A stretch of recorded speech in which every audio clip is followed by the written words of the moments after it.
Evangelho de João, capítulo de número 9, versículos de 1 a 12 serão os versículos da nossa meditação nesta manhã bendita.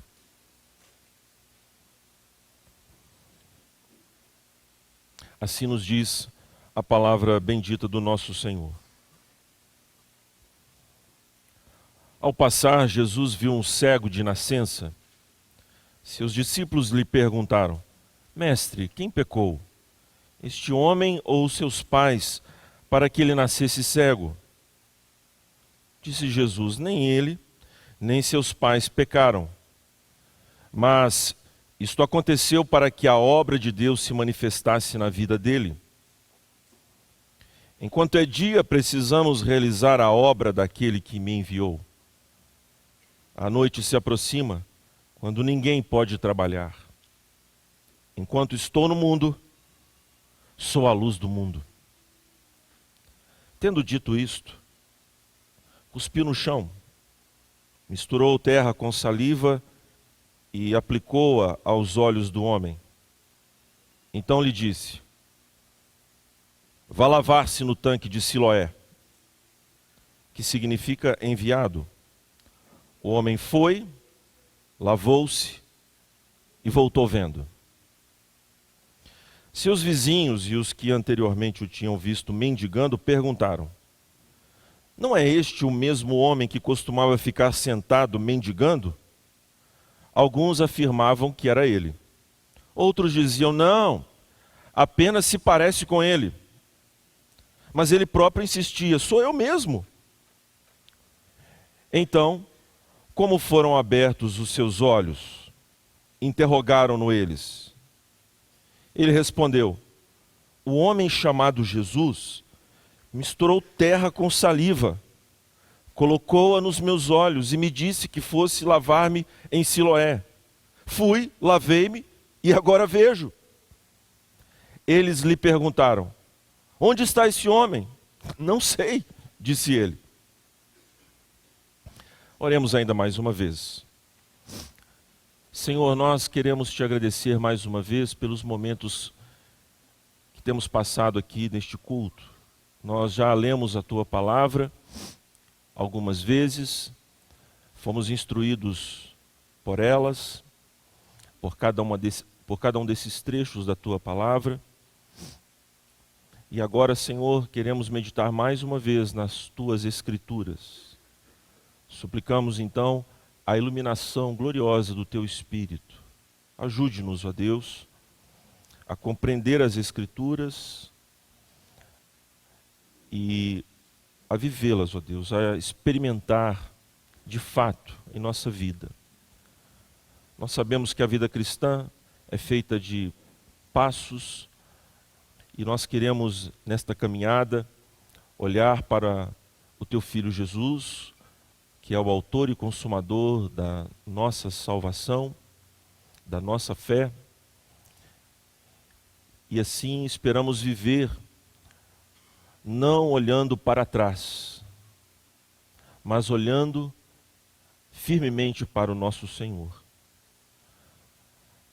E sabemos, ó Deus, que a tua palavra é o instrumento de graça para nos fortalecer nesta caminhada, para que esta caminhada seja triunfante e para que nós não andemos como cegos,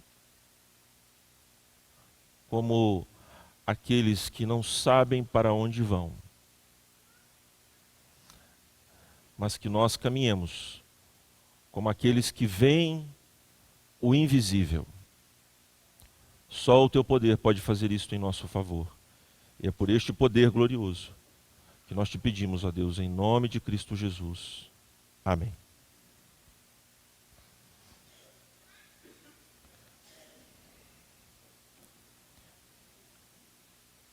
A religião kármica e o evangelho são duas propostas inteiramente opostas.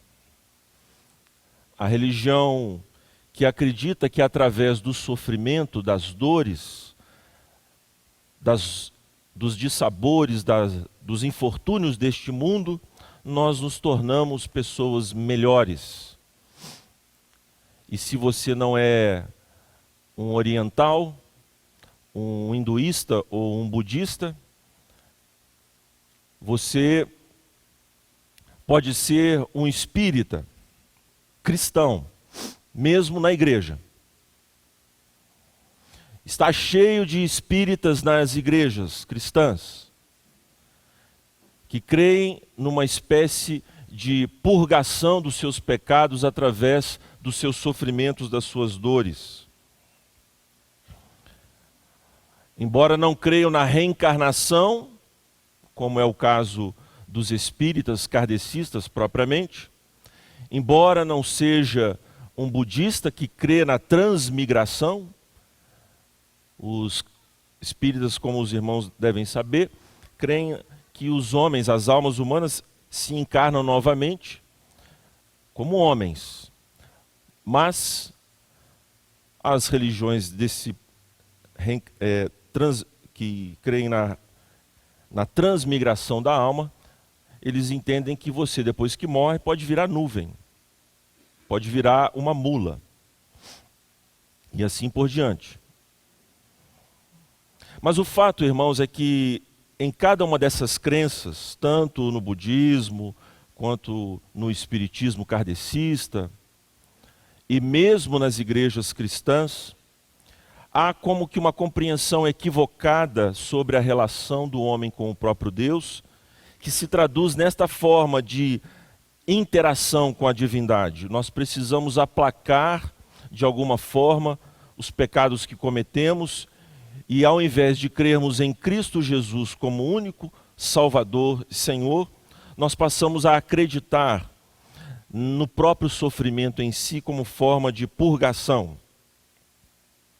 Esta era uma questão que estava presente na vida religiosa de Israel. Os fariseus, como nós bem sabemos, dominavam o cenário religioso, sobretudo nas sinagogas judaicas, e eles, então, desenvolveram uma religião kármica.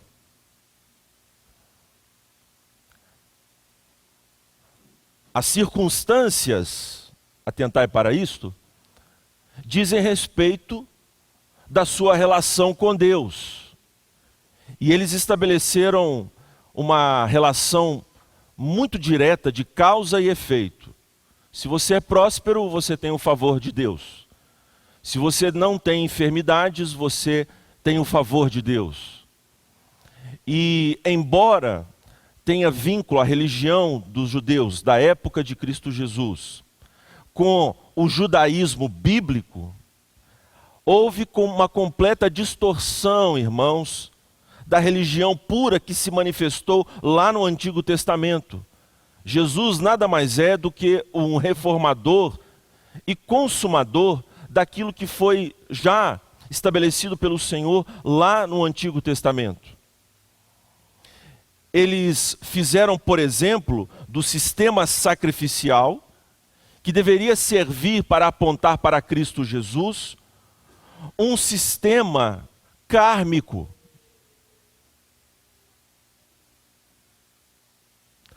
Uma religião de obras em que a partir do momento em que você confia nesses sacrifícios, eles saldam, eles quitam a sua dívida com Deus, pelos seus pecados cometidos.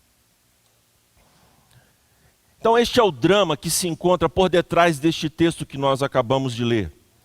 O texto bíblico, irmãos, vai do versículo, esta passagem que fala a respeito do encontro de Jesus e a cura do cego de nascença, vai do versículo 1 que nós lemos até o versículo de número 41.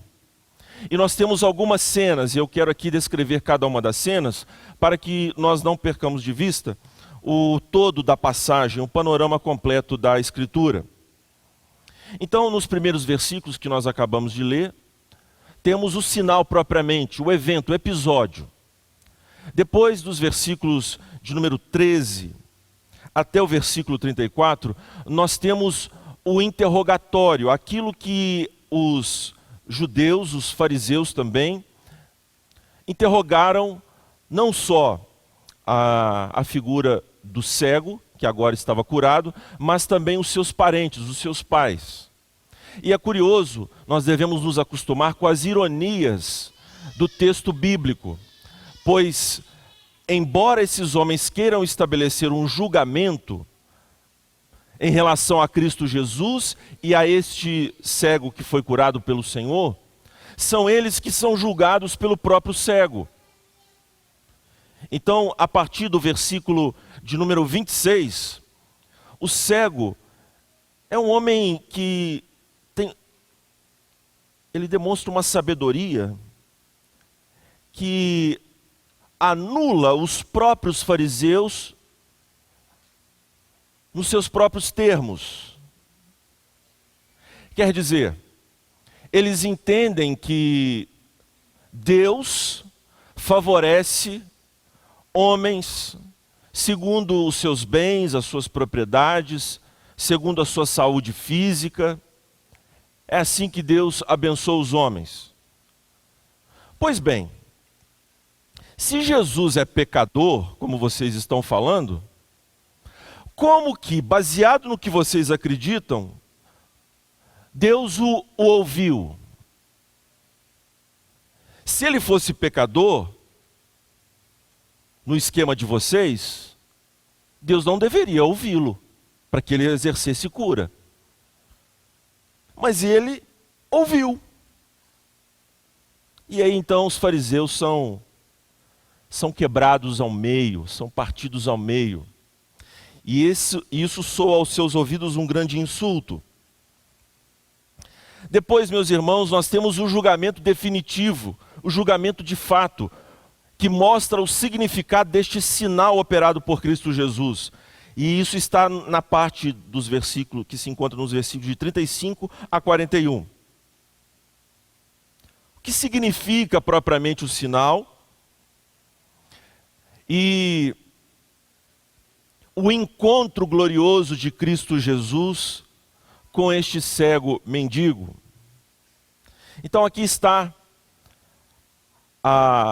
as porções do nosso texto. Mas, não quero que os irmãos percam de vista, o intento do evangelista é nos mostrar quem Jesus é, para que nós creiamos nele e também entendamos as suas obras, e assim sejamos todos, pela graça imensa de Deus, transformados pelo próprio Deus. E nos versículos anteriores, meus irmãos, eu quero que nós estejamos atentos aqui. No versículo de número 57, disseram-lhe os judeus: você ainda não tem 50 anos e viu Abraão? Respondeu Jesus: eu lhes afirmo que antes de Abraão nascer, eu sou.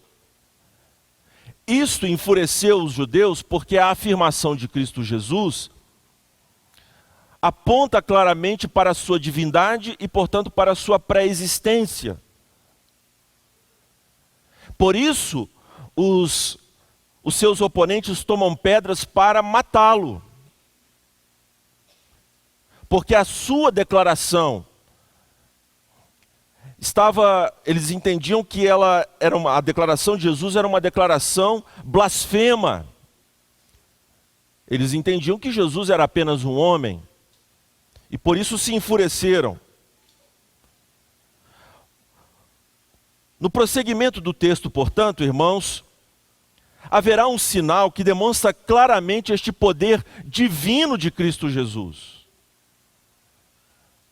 O nosso autor não perde de vista o fato de deixar claro para a sua audiência que este Cristo Jesus tem poder de criar.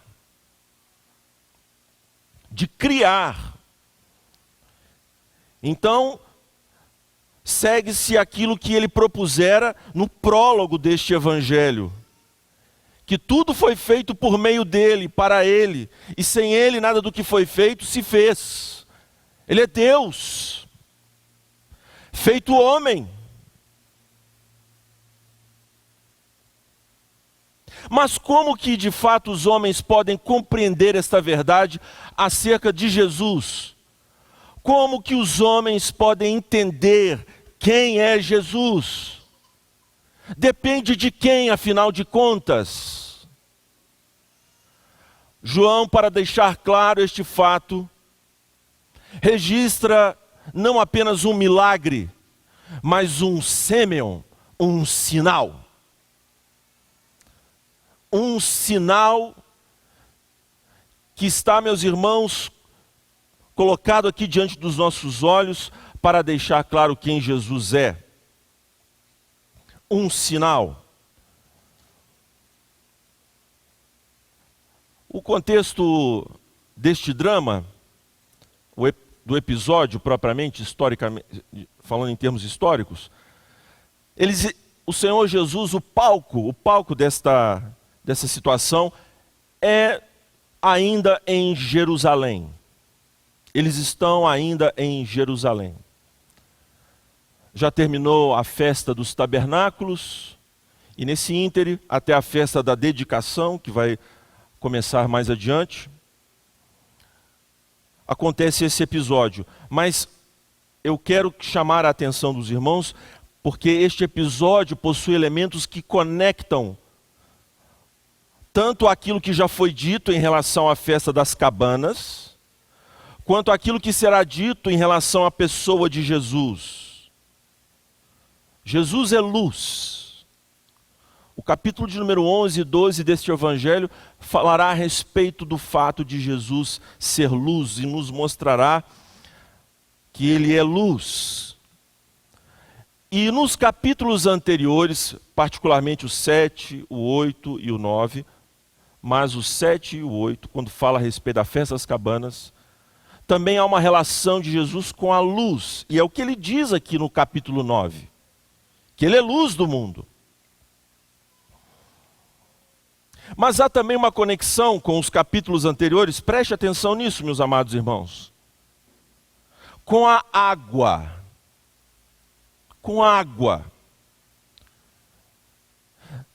Nós devemos nos acostumar com esta insistência de João em trabalhar a água no evangelho. Este evangelho, ele está cercado de águas. Águas e luz. O tempo todo. E no prólogo também, no prólogo do Evangelho, João promete trabalhar com esse Jesus que é a luz que vinda ao mundo ilumina a todos os homens. Foi o que ele nos disse lá. Jesus é luz. Jesus estabelece uma relação da luz com águas. Aquele que crê nele, do seu interior fluirão rios de água viva.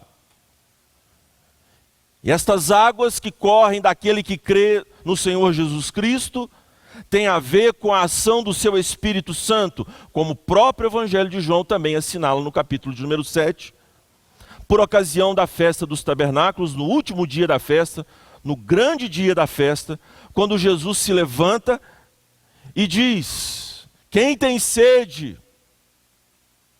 venha a mim e beba. E é isso que nós vamos então observar aqui, o evangelista trabalhando o fato de Cristo ser Deus poderoso, o fato de que somente através deste Cristo poderoso que é luz, pode abrir os olhos dos cegos. Este texto, meus irmãos, nos fala não apenas de um milagre em relação a um cego, mas a um sinal que mostra claramente que só o Senhor, Cristo Jesus, a luz de luz, pode nos fazer abrir os olhos para ver a luz que é Ele mesmo. Por isso que o Messias é a luz para ver a luz. Diz o salmista: na tua luz, Senhor, vemos a luz. Qual que é a luz de Deus? Jesus. que vinda ao mundo ilumina a todo homem. Então, irmãos, veja, acontece este episódio. Os discípulos estão tomados por essa noção kármica a respeito das circunstâncias. Se as pessoas estão, de fato, num curso que é contrário àquele estabelecido por Deus no Éden, o que explica isso são os seus pecados. Então eles perguntam ao Senhor: este homem, quem pecou? Este homem ou seus pais? Quer dizer, há uma tradição rabínica, meus irmãos, que imputa ao próprio bebê, no ventre da mamãe, algum tipo de pecado. Aconteceu alguma coisa no ventre que fez com que esta criança nascesse como ela nasceu. Essa era uma crença muito comum entre os fariseus. E, obviamente, os pais, como nós sabemos, meus irmãos, nos 10 mandamentos, há uma noção equivocada de Deus punir os pecados dos pais nos filhos. E nós vemos, por exemplo, o profeta Ezequiel deturpando essa hermenêutica, essa interpretação equivocada dos 10 mandamentos, quando lá no capítulo 18 daquele profeta, nos fala que a alma que pecar, essa morrerá, porque os judeus desenvolveram a seguinte noção: os pais comeram uvas verdes, mas os dentes dos filhos é que se embotaram. Quer dizer, os pais pecam, mas as consequências dos seus pecados recaem sobre os seus filhos. E Deus diz: olha, vocês estão interpretando errado, pela boca do profeta, e mostra que cada um é responsável pelo seu próprio pecado. Embora é fato, obviamente, que há uma relação sim entre os pecados dos pais nos filhos, mas não uma relação direta o tempo todo. E por isso os seus discípulos fazem essa pergunta. E Jesus responde: nem ele nem os seus pais pecaram, mas isso aconteceu para que a obra de Deus se manifestasse na vida dele. Quer dizer, o Senhor Jesus toca fogo no sistema kármico. Ele puxa aquele castelo de cartas e coloca tudo abaixo. O Senhor Jesus destrambelha completamente esta noção equivocada dos judeus, dos fariseus e todos os seus oponentes. Porque eles desconhecem as Escrituras e o poder de Deus. E, consequentemente, o Senhor Jesus quer agora corrigir isto na mente dos seus discípulos. Ele aproveita então para discipulá-los e ensinar a respeito da graça de Deus, do poder de Deus, da bondade de Deus, mas também sobre as questões atinentes ao pecado. Quer dizer, a situação que ocorreu no Éden, meus irmãos, quando o primeiro casal pecou, as corrupções que a partir dali se verificaram, relações incestuosas, assassinato, uma inclinação dos homens à impureza, o que acabou ocasionando o próprio dilúvio. E as Escrituras nos falam que Deus se arrependeu do que fez, no sentido da sua tristeza, obviamente, porque Deus não é homem para que minta, nem filho do homem para que se arrependa, como a própria Bíblia diz. Então, corrupção. No entanto, irmãos, é preciso que nós entendamos que essas corrupções são os efeitos da queda.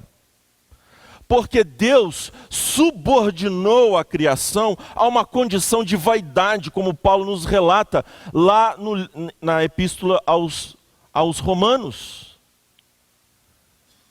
Então, os homens foram punidos, sendo submetidos a uma condição de pecadores. Por isso que o salmista Davi diz: eu nasci na iniquidade e em pecado me concebeu a minha mãe. Não quer dizer que o pecado é uma substância que é transmitida no ato sexual, como infelizmente alguns na história da igreja se equivocaram ao afirmar tal sandice. Não. Os homens, em relação pactual que estavam com Adão, Adão, então, prevaricando contra Deus, e ele sendo o representante da raça humana. Alguns se indignam com isso, eu preciso repetir, não se indigne, meus irmãos, porque a estrutura da realidade nos dá claro entendimento a respeito dessa situação. Nós estamos em relação com as pessoas, quer queiramos ou não. As ações dos outros interferem sobre as nossas ações, inevitavelmente. É assim com aqueles que estão próximos a nós, quanto aqueles que estão distantes, como é o caso das autoridades constituídas deste país. Nós nos federamos. Há uma inclinação dos homens, devido à sua dependência uns dos outros, de se federarem entre si, de se pactuarem, para superarem as suas próprias limitações. É da estrutura da realidade, Deus fez assim. Por isso Adão era um agente federativo, ele era o representante da raça humana, e sua queda como pessoa pública afetou toda a sua prole. E Deus, com justiça, puniu aquele pecado terrível, submetendo toda a sua prole a uma inclinação abjeta, uma visão anti-Deus, uma rebelião, um ato concreto de destronar a Deus, de querê-lo mal. Esse é o pecado original. Então os discípulos, enredados pela religião kármica dos fariseus, acabam incorrendo justamente neste equívoco, de que as circunstâncias dão conta da condição, mas é o contrário. Todos são pecadores, meus irmãos, e foram destituídos da glória de Deus. Não há uma relação direta entre pecado, corrupção e a condição. Nem sempre. Todos nós estamos debaixo deste juízo divino, neste demérito como pecadores. E vez por outra, somos acometidos dos efeitos da queda do primeiro casal. Enfermidades todos temos. Catástrofes, até países tão ricos, tão prósperos, como os Estados Unidos da América, que estão agora apavorados com o Dorian.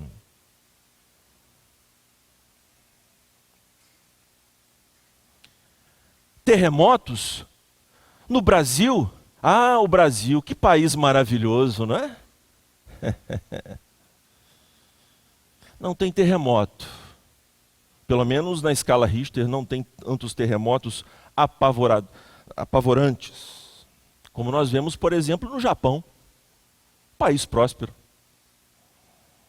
Então veja em que cilada esses discípulos e o restante da nação judaica caiu.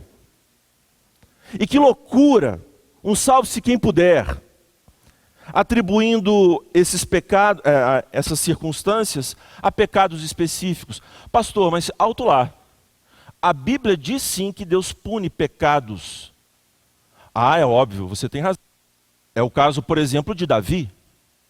O Senhor Deus disse claramente a Davi que a espada não se apartaria da sua casa, em virtude do seu assassinato e adultério. O assassinato de Urias e o seu adultério com Batseba, a esposa de Urias.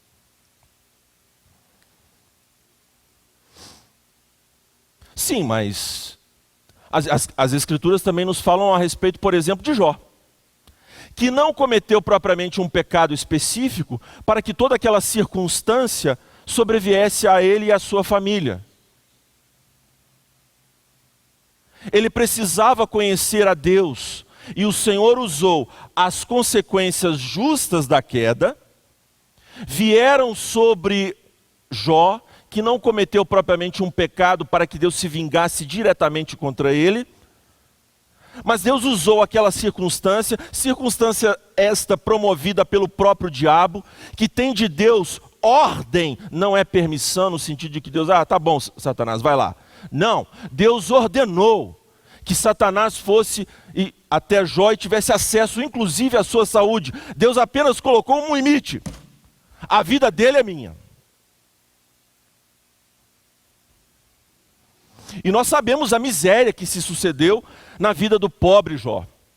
E o que é pior, a religião kármica apareceu em cena. Os 3 amigos de Jó insistem na tese Jó, provavelmente de Macedo, não, alguns teólogos da prosperidade, né, já tinha lá naquele tempo. O herege tem nome, heresia também, não tem problema nenhum de citar pessoas aqui. Esses são os que nos atazanam aí com essa religião kármica. Então os amigos de Jó insistiram. É algum pecado. É alguma situação, Jó, você está devendo. E não era, irmãos. Veja o caso de Paulo. Deus enviou um emissário de Satanás. Deus, o Senhor mesmo enviou para que aquele emissário do diabo exercesse a favor de Paulo uma lição pedagógica. Deus usa a maldade do diabo, a maldade dos homens, para treinar os seus discípulos. Mas não era propriamente por conta de algum pecado de Paulo. É para que ele não se ensoberbecesse. Era para ele não pecar.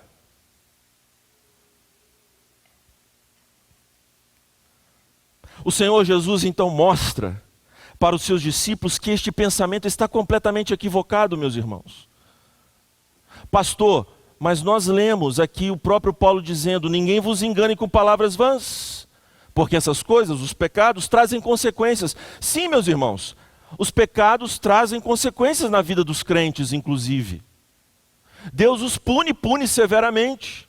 Deus atrelou a atos pecaminosos consequências terríveis. Mas isso não quer dizer que a todo e qualquer momento, circunstâncias adversas que sobrevenham sobre as pessoas, sejam doenças, sejam deformações da natureza, da criação, filhos que nascem, por exemplo, com os cérebros juntados. Que coisa horrível, irmãos. E quantas mães não perguntaram: por que Deus? Por que Deus? Ou circunstâncias terríveis, um acidente que nos tira a saúde, ou outra coisa semelhante. Por que Deus? Por quê?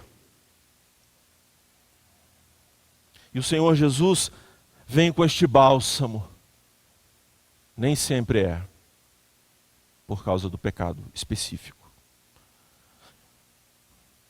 Porque todos nós estamos debaixo de uma condição miserável. Você se lembra quando Jesus foi ressuscitar Lázaro? Ele chora. Os teólogos ficam debatendo por que Jesus chorou. Ora, o contexto é tão claro. Aquela dor, aquele horizonte negro, causado pela morte. E o Senhor Jesus chora. Mas Ele é o enviado. Ele é a luz para destruir as obras do diabo. Para reverter a sua própria criação, regenerá-la. E por que Ele faz isso? Porque é Deus. Então, a seguir Jesus diz: temos que fazer a obra de Deus, eu e vocês. A noite se aproxima, minha morte vem chegando. Quando ninguém pode trabalhar. A hora é agora. O momento é este, de demonstrar para vocês e para o mundo ao redor, de que eu sou a luz do mundo. Enquanto estou no mundo, sou a luz do mundo. É óbvio que ele continua sendo a luz, irmãos, mas é no sentido do seu ministério específico, caminhando aqui conosco. Eu sou a luz do mundo. Tendo dito isto, quer dizer, o nosso autor conecta aquilo que Jesus vai fazer para mostrar quem Ele é. Se eu sou a luz do mundo, agora vocês vão ver um sinal. Vocês vão ver agora um sinal. Muita autoridade, não é? Muita autoridade. Vocês vão ver agora um sinal do meu poder. E aí temos essa frase aqui enigmática. Jesus pegou saliva, a sua saliva, pó do chão. Uma cena que hoje, né? Os politicamente corretos, que nojo. Um ato estranho. E a história, os primeiros pais da igreja não resistiram, não é? É óbvio que isso aqui está aludindo ao Éden. Calvino diz que não, o barro serve para mostrar a magnitude do milagre. É como se Jesus colocasse uma venda sobre os olhos dos cegos, para magnificar o poder do seu milagre. Calvino é uma bênção, mas está errado. E outros pais da igreja que identificaram essa alusão ao Éden é muito pertinente. Mas, irmãos, humildemente eu entendo que aqui está um ato simples. Jesus quer provar este homem para que ele demonstre fé. Se você acredita, se você crê, é isso que você vai fazer. Eu vou te dar uma ordem e você vai se lavar no tanque de Siloé. E aí, irmãos, veja, tanque de Siloé.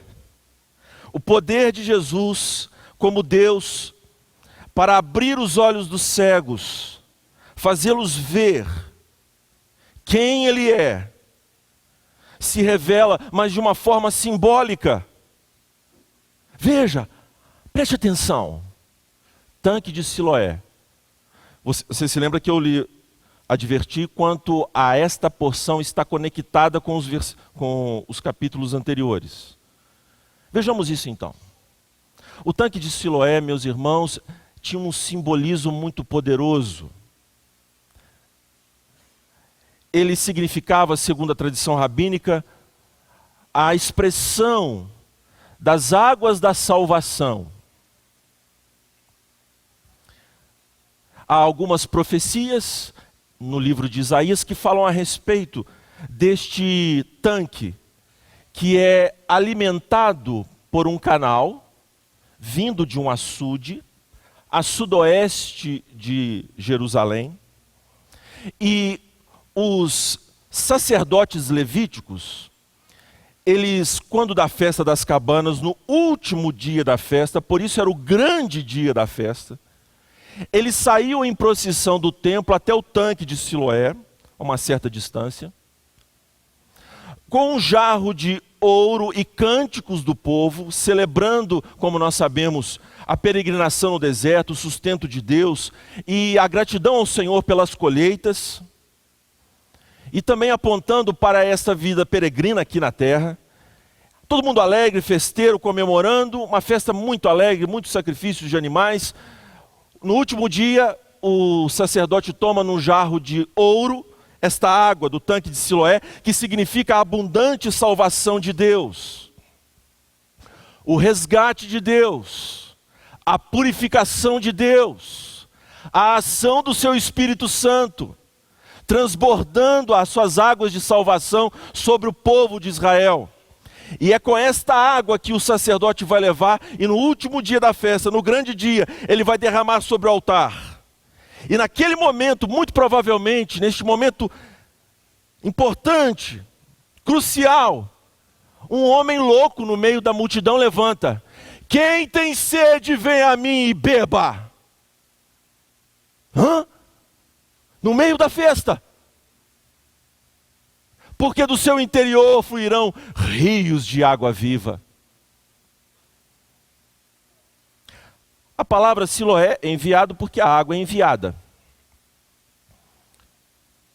A água vem. Mas Siloé também, irmãos, nos remete a um outro termo. Quando Jacó estava dando a sua bênção para os seus filhos, e predizendo vaticinando, profetizando sobre o futuro das 12 tribos de Israel. Ele diz que o cetro, a função régia das 12 tribos, estava sendo incumbida por Deus a Judá. E do ramo de Judá haveria de vir um governo chamado Siló. Por isso que este tanque tem tanto significado, porque ele também aponta para o Messias, para as águas purificadoras do Espírito Santo que virão através do Messias. E por isso Jesus diz: vá se lavar no tanque de Siloé. Para deixar claro para o povo que Ele é o Redentor, que Ele é o Messias, que Ele traz estas águas purificadoras, que Ele é o Senhor que purifica e que dá vista aos cegos e faz os homens enxergarem a glória do Deus eterno. Era um mendigo, né? Um mendigo era alguém que estava à margem da sociedade, uma pessoa que de fato não tinha acesso à religião judaica e rendido a esta visão tacanha a respeito de Deus e das circunstâncias. Eu quero aqui, irmãos, eu não sei se serei eu ou o pastor Jailson, mas eu quero, como todo bom pregador, pelo menos eu tento, de julgar aqui sal na boca dos irmãos. Olha que fato curioso. No capítulo 9, veja só, no versículo 28. Então o insultaram e disseram: discípulo dele é você, nós somos discípulos de Moisés, sabemos que Deus falou a Moisés, mas quanto a esse nem sabemos de onde ele vem. Jesus é o enviado, conforme o tanque de Siloé demonstra. Ele diz que deve trabalhar para fazer a obra daquele que o enviou. Os homens, nos capítulos anteriores, já sabem que Jesus veio de um outro lugar. Mas eles dizem, insistem nessa tese, não sabemos de onde ele vem. E aí o cego diz, agora curado: mas como é que vocês não podem saber de onde ele vem? Ele me curou, eu sou um cego de nascença, eu fui curado por ele. É óbvio que ele vem de algum outro lugar. E o cego já anunciara que Jesus é o Cristo. Mas veja mais adiante. No versículo 34. Depois que este homem curado insiste quanto à origem divina de Jesus, do seu poder, dele ser um homem de Deus. Diante disso, eles responderam no versículo 34. Você nasceu cheio de pecado. Viram aí? O que vai acontecer nos versículos posteriores ao texto que nós lemos, meus irmãos, é que a consciência desses judeus está sendo completamente conflitada pelo ato de Jesus. Se o homem era pecador, como que ele conseguiu essa cura? E eles perguntam por 5 vezes: como que ele te curou? Como que ele te curou? Você nasceu em pecado? E Jesus está destrambelhando a cabeça deles, com essa visão kármica da vida cristã, da vida com Deus, melhor dizendo. Você nasceu em pecado, só pode ser. Por isso que você está crendo nele, inclusive. Esse homem é um falso, ele corrompe o sábado. Mas eles insistem na pergunta: como que ele te curou? Porque não pode ser o homem. Não pode ser o mesmo homem. Não, chama os pais dele. Ah, vocês se lembram que Jesus falou? Que os discípulos perguntaram: quem pecou? Ele ou os pais? Aí os fariseus vão chamar os pais. Estou colocando sal na boca dos irmãos. Os pais entram em cena. Eles chamam aquilo que Jesus desmentiu em relação ao cego. Eles chamam para julgar e são julgados. Porque o Filho de Deus, irmãos, veio para um juízo. 39, versículo 39. Disse Jesus: eu vim a este mundo para julgamento, a fim de que os cegos vejam e os que veem se tornem cegos.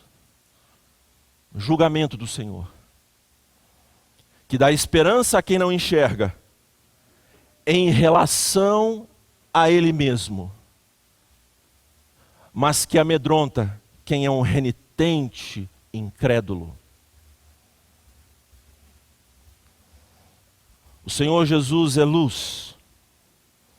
Esses homens, então, irmãos, não querem atentar para este fato. Como este homem pode ter sido curado?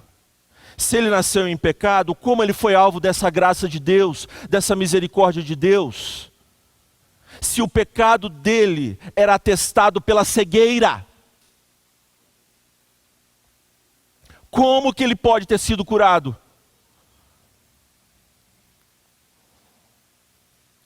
O Senhor Jesus então mostra, com este sinal, que Ele é quem abre os olhos aos cegos. Ele cumpre, portanto, aquilo que Isaías disse a seu respeito, que viria um tempo em que o Messias curaria os cegos. Irmãos, é cego de nascença, ok? É cego de nascença. Jesus fez um outro olho.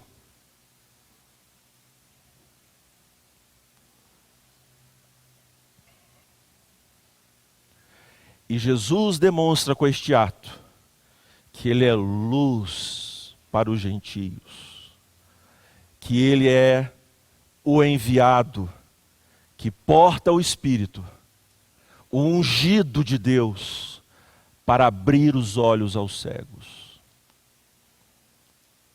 E não abre por causa do que eles fazem.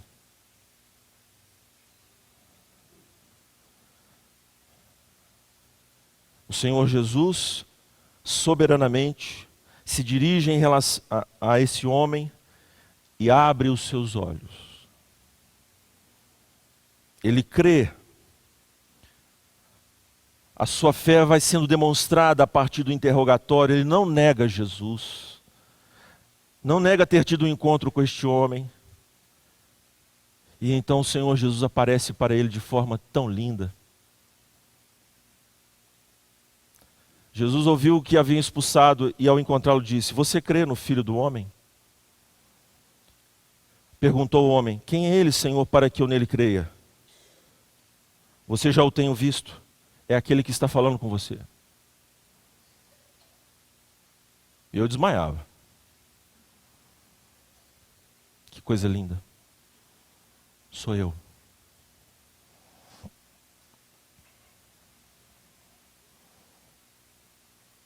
Irmãos queridos, nós que estamos aqui nesta manhã, temos motivos de sobra para poder, nesta manhã, refazer as nossas esperanças no Senhor.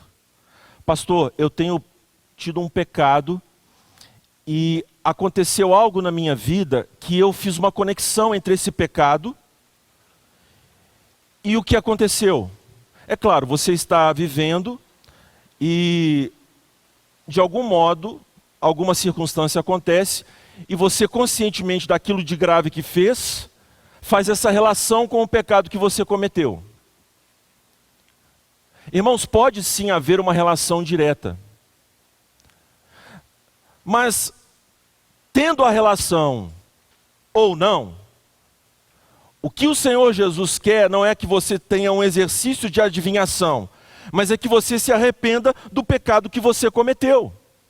O que Satanás quer é paralisá-lo para que você purgue o seu pecado, atazanando a sua consciência. E você precisa dizer um basta a essa situação hoje. Pois se Deus lhe disciplinou com uma circunstância duríssima, pode ter sido por questões da condição da queda, ou por um pecado específico que você vem cometendo. Mas seja uma coisa ou a outra, o que importa é o arrependimento hoje, em relação ao seu pecado, ao abandono deste pecado.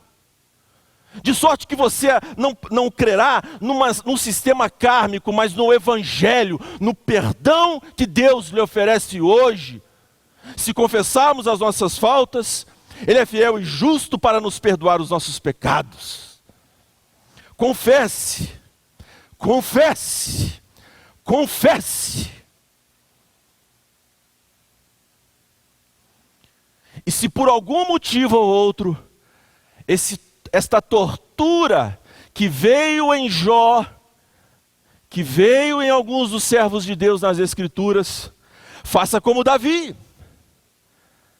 Eu prefiro cair nas mãos do Senhor. Eu prefiro cair no juízo de Deus. Ok, Satanás, se Deus está me julgando, se esse é um pecado que eu cometi, se essa é uma circunstância por conta de um pecado que eu cometi, glórias a Deus. Louvado seja o santo nome do Senhor, porque sofrimento nenhum, irmãos, converte ninguém. Você verá pessoas miseráveis, debaixo das mais terríveis circunstâncias, e elas não se arrependem, porque elas só podem se arrepender pela luz do Senhor, que brilha em seus corações, para ver a glória de Deus na face de Cristo Jesus.